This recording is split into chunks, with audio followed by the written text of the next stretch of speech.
Você acredita em cidade fantasma? A apenas 50 quilômetros de São Paulo existe uma vila coberta por uma neblina muito densa, onde dizem que toda sexta-feira à meia-noite um trem chega à antiga estação trazendo almas do passado. Paranapiacaba nasceu da criação de uma ferrovia e da ambição do homem, mas se transformou em palco de acidentes, mortes e lendas assustadoras. Do misterioso castelinho ao fantasma da bailarina, cada canto dessa vila guarda um segredo. Nesse vídeo você vai conhecer a história sombria de Paranapiacaba, um dos lugares mais assombrados do Brasil.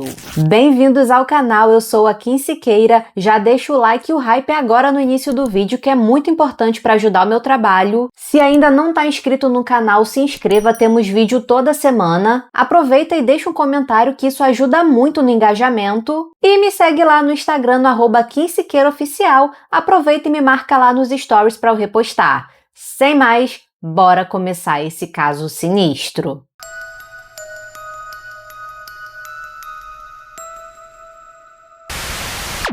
A vila de Paranapiacaba está localizada em Santo André, a cerca de 50 quilômetros da capital paulista. Em Tupi-Guarani, Paranapiacaba significa lugar de onde se avista o mar.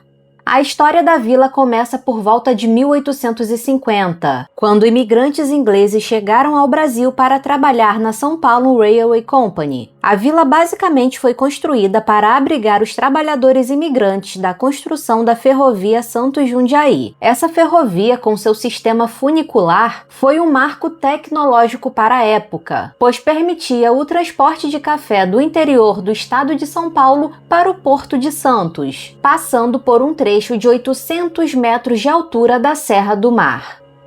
O Barão de Mauá, ou Visconde de Mauá, Irineu Evangelista de Souza, financiou a construção dessa ferrovia, que foi a primeira ferrovia do estado de São Paulo. Como era uma construção muito complexa para a época, foi necessária muita mão de obra, tanto para a construção quanto para a manutenção da ferrovia posteriormente. Então precisaram construir um vilarejo para abrigar todos esses trabalhadores. Além dos ingleses, que eram a maioria, na época ainda não havia acontecido a abolição da escravatura, então também haviam escravos trabalhando na construção dessa ferrovia.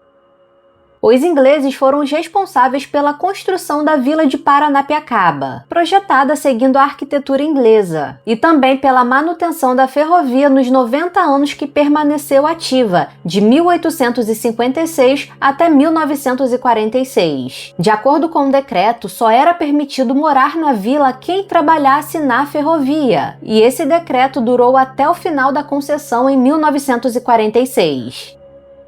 Durante a construção dessa ferrovia, inúmeros trabalhadores faleceram em acidentes ou até mesmo porque não aguentavam o trabalho, que era totalmente braçal. Então muitos faleciam de exaustão. Estamos falando do século XX, então obviamente não existiam maquinários adequados para auxiliar na construção. E também é dito que não foi permitido o uso de explosivos por conta do risco de desmoronamento. Então todos os túneis foram abertos usando apenas a força física desses trabalhadores.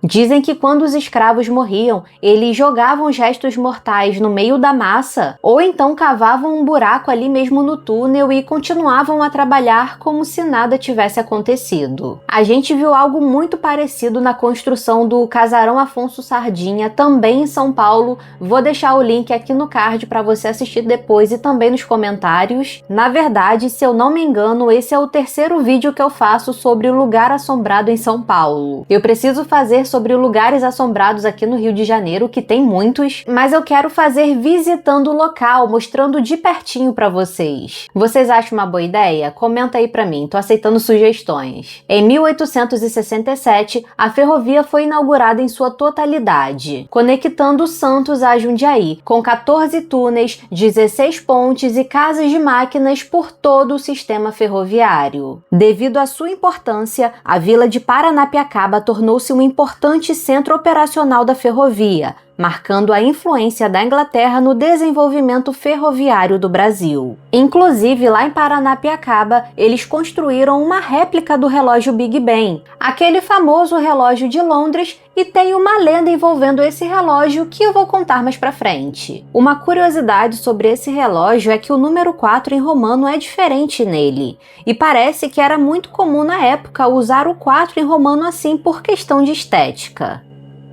Precisamos falar de uma pessoa que é um dos protagonistas de Paranapiacaba, o engenheiro-chefe responsável pela construção da ferrovia, um inglês chamado Daniel Maxon Fox. Quando Daniel veio para o Brasil, ele mandou construir uma mansão no ponto mais alto da vila, em um ponto estratégico para que ele pudesse vigiar os funcionários e toda a movimentação que acontecia ali na vila. A mansão, que é chamada de Castelinho, possui 33 janelas, 6 lareiras, paredes duplas para melhorar a sensação térmica e piso em pinho de Riga, que era um tipo de madeira utilizada em construções na cidade de Riga, na Letônia. Daniel morou na mansão com a sua esposa, a Mary Catherine Browne, e com seus 5 filhos, sendo 2 meninos e 3 meninas. Uma curiosidade é que apenas o filho mais velho deles nasceu em Londres, os outros 4 nasceram em São Paulo. O casal, o Daniel e a Mary, eram muito apegados à propriedade e passavam a maior parte do tempo dentro de casa. Dizem que ele não gostava de receber visitas e era um homem muito grosseiro e arrogante, e muito temido pelos funcionários. Também é dito que o Daniel não permitia que nenhum funcionário o chamasse na frente de casa. Então, quando um trabalhador precisava falar com ele, a pessoa tinha que dar uma volta gigantesca para acessar a parte de trás da mansão, passando por dentro de uma mata fechada. E é dito que a alma do Daniel e da sua esposa continuam nessa mansão, que hoje é um museu, o Museu Castelinho. Mas vamos falar melhor sobre isso mais pra frente. Só para finalizar essa parte histórica e a gente começar a falar das lendas, mesmo com a crise do café em 1929,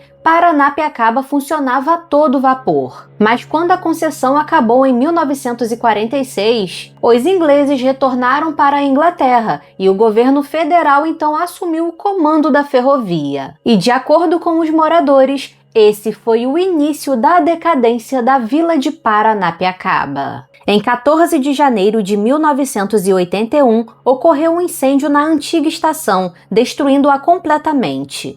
No ano seguinte, em 1982, o sistema ferroviário construído pelos ingleses deixou de funcionar. Em 1987, Paranapiacaba foi tombada pelo IPAM como Patrimônio Histórico e Cultural do Brasil. E em 2000, tornou-se oficialmente um dos núcleos do Programa da Reserva da Biosfera da Unesco.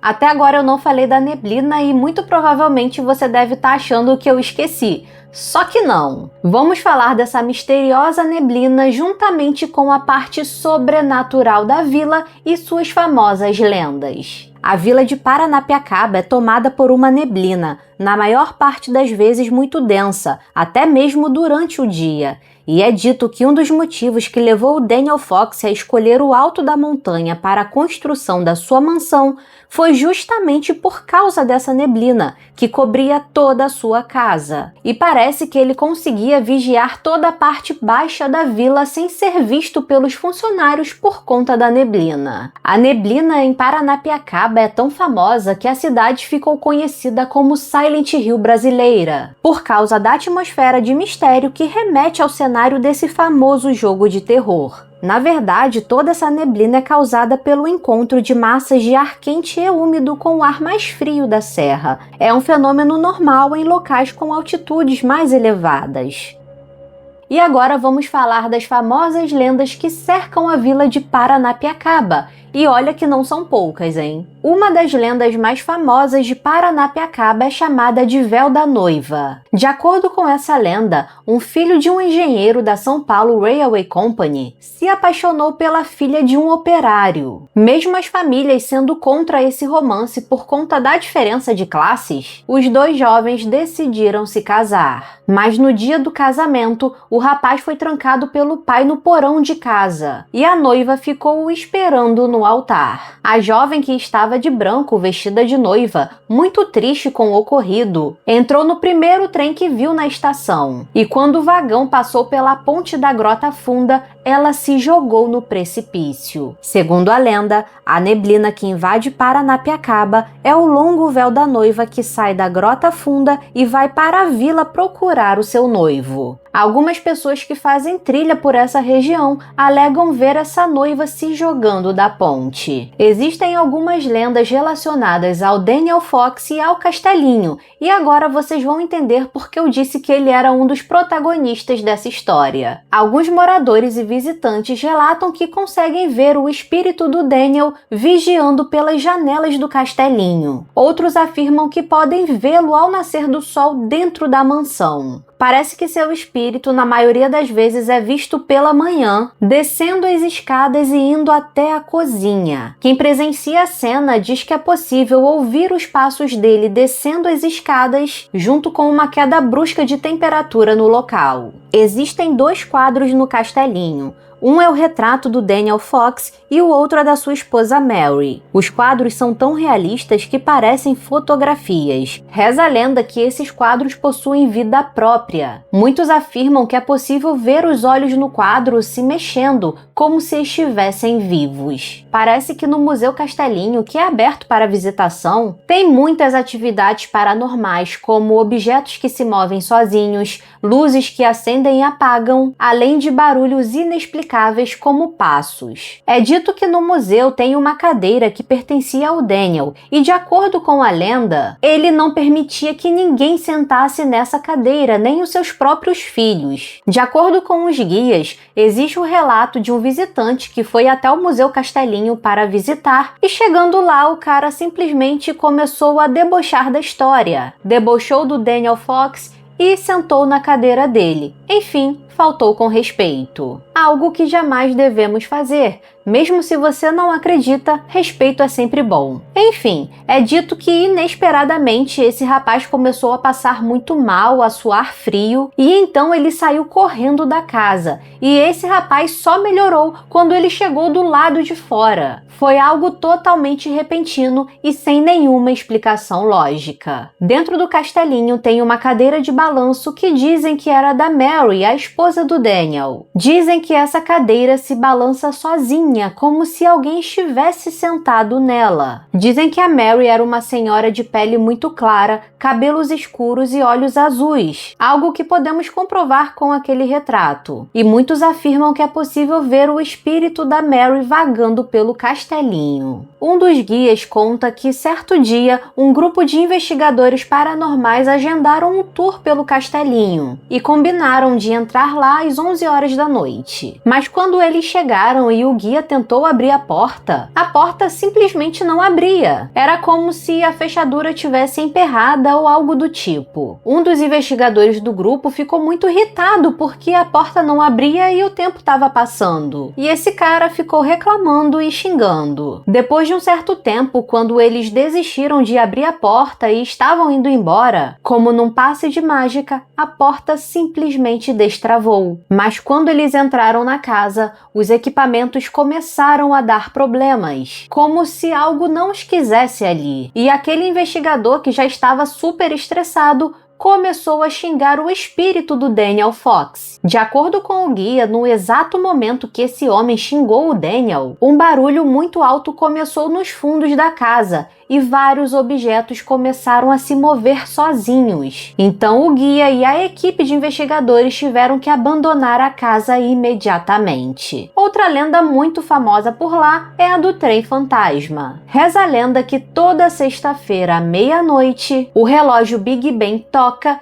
e um trem translúcido chega à antiga estação. E desse trem saem os espíritos dos barões e das baronesas do café, muito bem vestidos, com seus ternos, vestidos e chapéus. Lembra da réplica do Big Ben que eu mencionei anteriormente, que tinha uma lenda sobre ele? Então, diz a lenda que certo dia, um maquinista olhou para o relógio pelo retrovisor do trem e confundiu o número 4 em algarismo romano com o número 6. Como ele viu o horário errado, assustado, ele deu a partida no trem. E quando ele estava fazendo a descida pela serra, passando por um dos túneis, ele colidiu de frente com outro trem que estava subindo. Dizem que em certos trechos é possível ouvir o barulho de um trem se aproximando, mas esse trem nunca chega. Ainda de acordo com a lenda, dizem que trocaram o número 4 do relógio Big Ben justamente por conta desse acidente, para que nenhum outro maquinista se confundisse mais. Mas como eu disse lá no início do vídeo e pelas pesquisas, o numeral 4 era muito utilizado dessa forma antigamente por conta de questão estética mesmo. Até hoje tem alguns vagões desativados espalhados pela vila de Paranapiacaba, claro que já em mau estado e completamente enferrujados por conta do tempo. Muitos afirmam que é possível ver pessoas, na verdade espectros, sentados nesses vagões. Outros também afirmam que é possível ver os espíritos dos barões e dos operários vagando pela vila. Dizem que os túneis são muito assombrados. Parece que tem muitos escravos e até mesmo operários enterrados nesses túneis. Pessoas que têm o dom da mediunidade conseguem ouvir o choro e lamentações das almas dentro desses túneis, principalmente no túnel de número 13, que dizem que é um dos mais assombrados. É dito também que a neblina sempre causava acidentes, já que dificultava a visão dos trabalhadores nos trilhos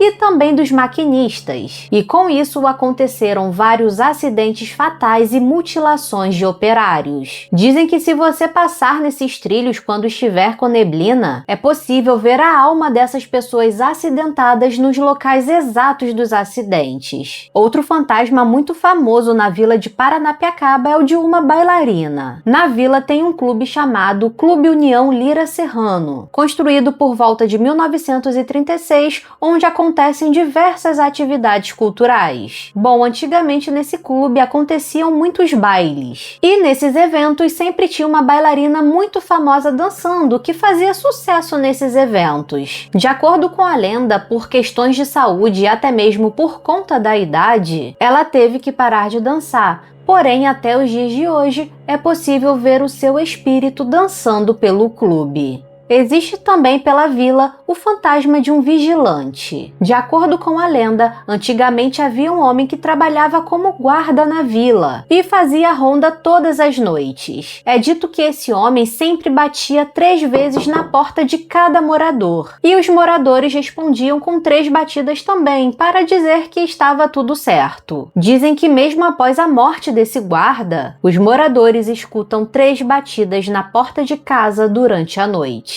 Outro fantasma que é muito conhecido por lá, mas que só aparece quando tem neblina, é o fantasma do João Ferreira. Esse senhor, que está sempre vestido de terno e chapéu, trabalhava como guia na cidade. Reza a lenda que certo dia um casal estava fazendo um tour por Paranapiacaba e eles ficaram meio perdidos por conta da neblina. Dizem que esse senhor surgiu do nada e os acompanhou por toda a vila, apresentando todos os pontos turísticos e contando todas as histórias do local. Mas quando eles chegaram no cemitério, esse senhor desapareceu misteriosamente. Esse casal ainda tentou procurar pelo João para agradecê-lo pelo passeio, mas não o encontraram em lugar nenhum. E o casal perguntava por ele na cidade, mas ninguém parecia conhecer esse homem. O casal então voltou ao cemitério e perguntaram ao coveiro se ele conhecia algum João Ferreira. Mas para o espanto deles, o coveiro disse que o único João Ferreira que tinha na cidade estava morto e enterrado naquele cemitério. E quando o coveiro mostrou a lápide do João Ferreira com a foto, o casal confirmou que era o mesmo homem que havia feito o passeio com eles. É impossível falarmos de um lugar como esse sem falar do cemitério. O cemitério Bom Jesus de Paranapiacaba foi fundado em 25 de julho de 1900. O cemitério foi construído pelos ingleses que trabalhavam na ferrovia, porque nessa mesma época houve uma epidemia de gripe espanhola que causou a morte de muitos funcionários. Como não era possível levar o corpo deles de volta para a Inglaterra, os ingleses então que faleciam eram enterrados nesse cemitério. É dito que até os dias de hoje esse cemitério é palco de muitas aparições, principalmente durante a noite. E muitos alegam que é possível ver os espíritos dos operários enterrados ali vagando pelo cemitério. Na vila de Paranapiacaba existe uma cachoeira chamada Poço das Moças. Não é dito quando, mas de acordo com a lenda, 3 jovens morreram de forma misteriosa nessa cachoeira. Eram 3 meninas e as 3 entraram para nadar e morreram afogadas. Pessoas que vão até lá para acampar dizem ouvir risadas de meninas, principalmente durante a noite, e quando saem para procurar, não tem absolutamente ninguém. Existe também um parquinho em Paranapiacaba que tem um balanço conhecido por ser mal assombrado. De acordo com a lenda, uma menina que morava numa casa perto desse parquinho perguntou à mãe se ela podia ir até lá brincar com um amiguinho que estava chamando. Mas como era um dia que tinha muita neblina, sua mãe disse que ela não podia sair. No decorrer dos dias, a menina continuou perguntando para a mãe se ela poderia sair para brincar com esse amiguinho no parquinho porque ele estava chamando. Então a mãe, muito irritada, foi até a janela para chamar a atenção desse garoto. Porém, para o desespero dessa mãe, não havia ninguém no parquinho. A mãe pediu para apontar onde estava esse amiguinho que ela tanto falava. E a menina apontou para um dos balanços, que balançava de um lado para o outro como se alguém estivesse sentado nele. E um detalhe, de acordo com a lenda, é que não estava ventando e que o balanço ao lado estava totalmente parado. De acordo com a lenda, a mulher ficou muito apavorada e um tempo depois a família se mudou daquela casa. Mas até os dias de hoje é possível ver esse balanço se movendo sozinho como se alguém estivesse brincando nele. Uma outra lenda sobre Paranapiacaba envolve o temido Jack o Estripador. Acredita-se que o Jack era um membro da família real britânica e que ele teria se escondido em Paranapiacaba para não ser descoberto. Mas são só especulações, tá? Porque até hoje ninguém sabe qual é a verdadeira identidade dele e se ele realmente era um londrino. Além de todas essas lendas e histórias bizarras, Paranapiacaba também abriga a sede da Associação Brasileira de Bruxaria, a ABB. Todo ano acontece por lá a Convenção de Bruxas e Magos. O local foi escolhido justamente por conta da sua proximidade com a natureza, já que foi construída praticamente no meio da Mata Atlântica. Todo ano no Halloween, em 31 de outubro, eles fazem o Réveillon das Bruxas, que é um festival com palestras, shows, gastronomia e outras coisas. Eu fiquei muito curiosa para conhecer Paranapiacaba, achei incrivelmente fantástico toda a história e todas as lendas. Demorei a fazer o roteiro porque quanto mais eu pesquisava, mais lenda eu descobria e vocês sabem como eu sou detalhista. Se você já visitou Paranapiacaba ou conhece alguma outra lenda que eu não mencionei aqui nesse vídeo, porque são muitas, comenta aí pra mim, por favor. Verifique se já deixou o like, o hype e se inscreveu no canal. Deixa um comentário aí dizendo o que você achou dessa cidade fantasma. Isso ajuda muito no engajamento. Vou deixar esse vídeo aqui pra você assistir em seguida, que é sobre um outro lugar assombrado para você conhecer a história, caso não tenha visto. Muito obrigada por assistir e até o próximo caso sinistro.